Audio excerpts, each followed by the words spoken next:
Hey my friends, this is Aldie, and today I want to talk with you about how to lose weight. Now, thousands of people have been messaging me.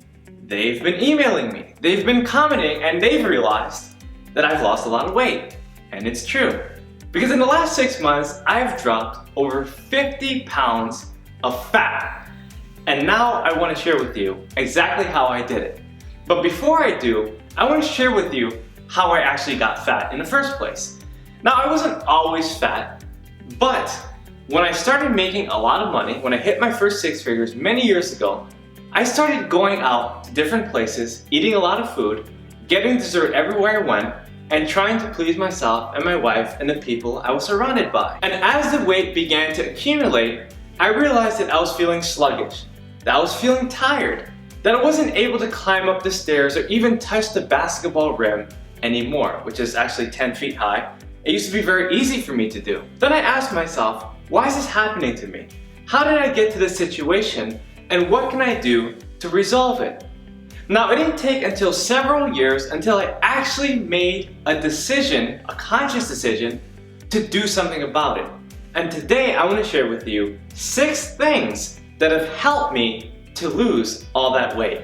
So listen up. Alright, the first tip to begin losing weight is realization.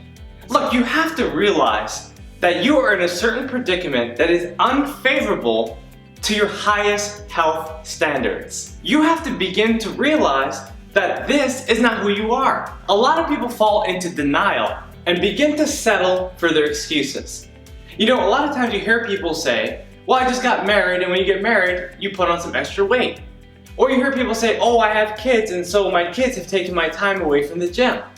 Or you hear someone will say, well, I'm so big boned that I can't do anything about it. This is how I was born. But the real truth is that if you know you can lose weight, you have to realize it.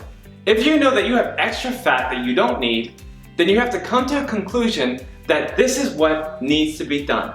You must make it happen, and you need to start taking action in order to help your goals come to fruition. So the truth is that it's not hard to realize that you need to lose weight. If you put on a pair of pants that doesn't fit anymore, that probably means you need to lose weight. If you're walking up the stairs and you feel like you're out of breath, then you probably need to lose weight.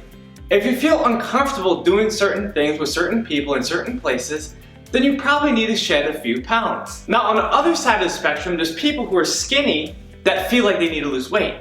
They don't even have a stomach, they're not fat at all. And if you're that type of person, then you probably shouldn't be watching this video.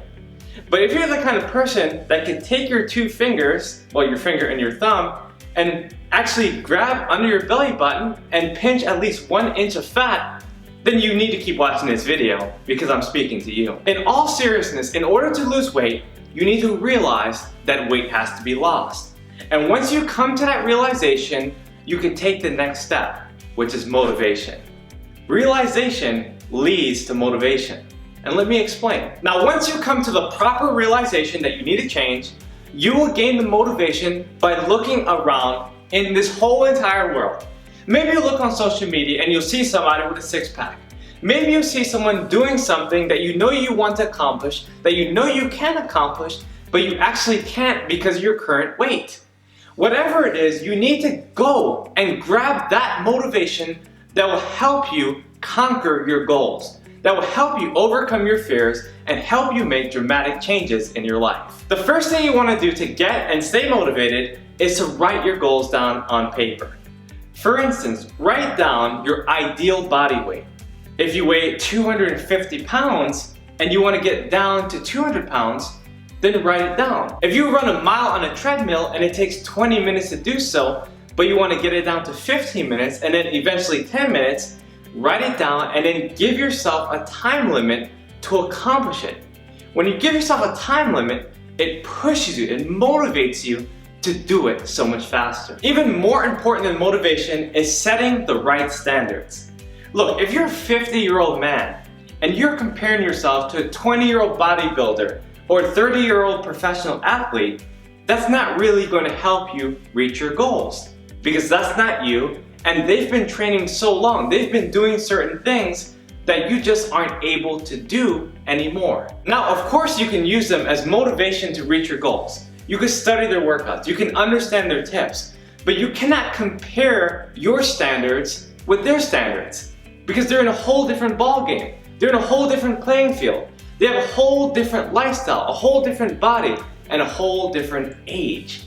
And so you have to understand your limitations and your standards and make sure you set yourself a standard that is legitimate for your life. Or let's say you're a female and you look at all these people out there in the world. Some of them are models, some of them are celebrities, some of them are doing big things and they have fine bodies. And you as a female may feel insecure because you might say to yourself, well, I don't have that, or I can't do this.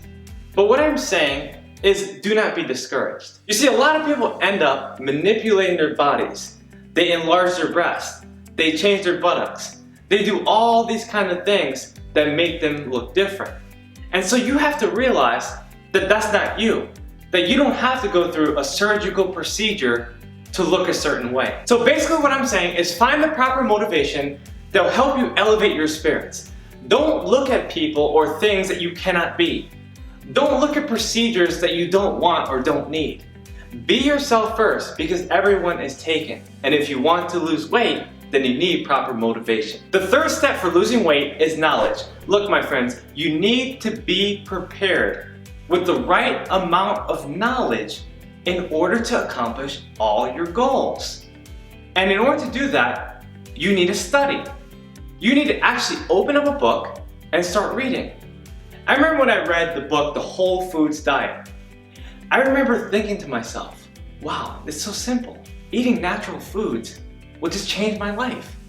And I started making conscious choices just because of that knowledge. In fact, I remember reading a sentence, I don't even know what sentence it was, but that sentence made me think, you know what, I'm not gonna actually go out and eat what I was planning to eat before I read this book. So as you can see, it all begins with knowledge. There's another book I read called Eat to Live, and this is actually the first book that got me started on my weight loss journey. And when I read this book and many other books and articles and watched videos of the similar nature, I discovered what choices I'm actually making in my life. I became more conscious and I began to realize even more what I needed to do because I was equipped with knowledge that prepared me for greater success. So my question for you is this: are you studying material that will help you reach your highest goals? Or are you studying restaurants like I was and studying their menu to see what you would order when you get there? When you make the proper choices, you'll live a better life, but it all starts with your knowledge. The fourth step to losing weight is eating less. Now, this was the biggest thing that changed my whole entire life.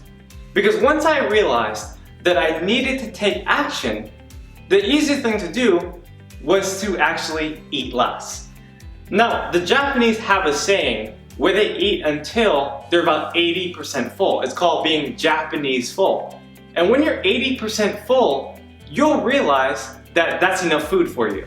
You'll realize that that's enough and it's time to stop. Now, there's a lot of reasons why people eat more food than they should. For me in particular, it was because I was raised in a family and conditions of poverty. And so I ate as much as I could because I knew that there would be many days that I might be hungry, and that's how I trained myself. So anytime I had a plate of food, I would eat everything that was in existence because that is how I trained myself. But this is not how it has to be. You don't have to think like this anymore. And just because you grew up in that environment doesn't mean you cannot make the changes. Look, my friends, the food might taste good, but once you start feeling sluggish afterwards, once you realize what you cannot produce after overeating and the negative effects that come with it, then you will realize that it's time to stop overeating. It's time to stop eating less food. Now, one great tip that I really recommend is drinking a lot of water. Look, when you drink water before you eat, that means that your stomach has less space to absorb more food. It actually spreads things out evenly as well. So drink more water, and if you do that, then I promise you that you'll eat less food. The fifth step to losing weight is eating better. Now, obviously we have a lot of choices. And if you get in a car right now and you go outside, you'll see that there's many options. A lot of those options will be fast food. And a lot of people are so busy that they end up ordering fast food. They end up making poor choices when it comes to eating. And so you have to be more conscious. You have to be more deliberate in the kind of food choices you make. You know, it actually costs a lot less time and money to select better foods that is more conducive to your health. To eat healthier actually will save you more money and time and a whole lot of energy, but you have to understand that and accept it fully before you can make it happen. For instance, if you take a bag of baby carrots, it might cost you $2. You boil it, you put a little salt on it and a little bit of honey. That $2 snack is worth more and better for you than getting a whole bag of chips that might cost you $4. So which one sounds better for your health, your wallet, your time, and your energy? Obviously, that bag of carrots is going to be better for you. But you have to be conscious in that choice. You have to understand what kind of foods you're putting into your body. Just like you fill your car up with gasoline, if you have a gasoline engine, then you want to make sure that you're filling yourself up with proper foods. You would never put water into your car because you know your car wants gasoline. So it's the same thing for your body. You don't want to be eating all this sludge. You don't want to be consuming all this butter. You don't want to be overeating the bad food that all these people sell out in society. You don't want to be overeating all this bad food that our society keeps on pushing out to the masses. You want to overcome that difficulty and challenge yourself to eat better so you can live a more fruitful life. There's so many choices that you can make when it comes to eating better. Imagine if you had the option of eating a big pepperoni pizza versus a small peanut butter and jelly sandwich. Obviously, both are very tasty, and if you like them both, it's easy to go for the pizza. But if you know what's better, it's easier to go for the peanut butter and jelly sandwich. You know that it's going to be fulfilling, you know that it's going to taste good, and you know it's what your body needs more than the pizza. Now, everybody wants food that tastes good. But if you understand your goals, and you understand your motivations, and you understand your taste buds, then you will be able to concoct the perfect salad. You'll be able to create the perfect dessert. You'll be able to make a great dinner for yourself and the people that you live with.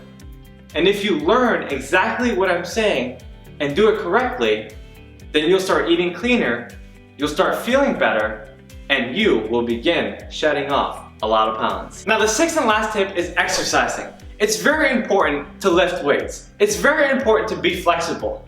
But it's very important, and even more important than all of it, to do cardio. You want to be able to shed off those extra calories. You want to be able to get in shape. You want to feel better, and exercising is the greatest route in order to do this. If you exercise regularly, at least 3, even 5 times a week, you will start to feel results and you will start to lose weight. It's very simple. Now, you got to figure out exactly what your exercise routine is, and some of you guys already do it, and you might have extra pounds while you do it. But if you stay honest with the other things that I told you about and couple it with exercising, then you will be able to lose that desired weight. You will be able to see those real results and achieve your highest goals. Alright, there you go, my friends. I've shown you exactly what you need to do to lose weight. You know, a friend of mine told me that abs are made in the kitchen. And he also said that summer bodies are made in the winter.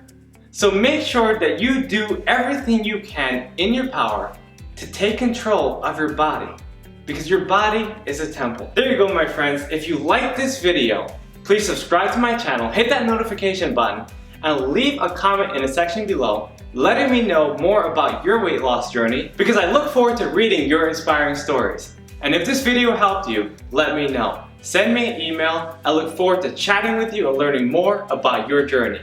I'll see you on the next video.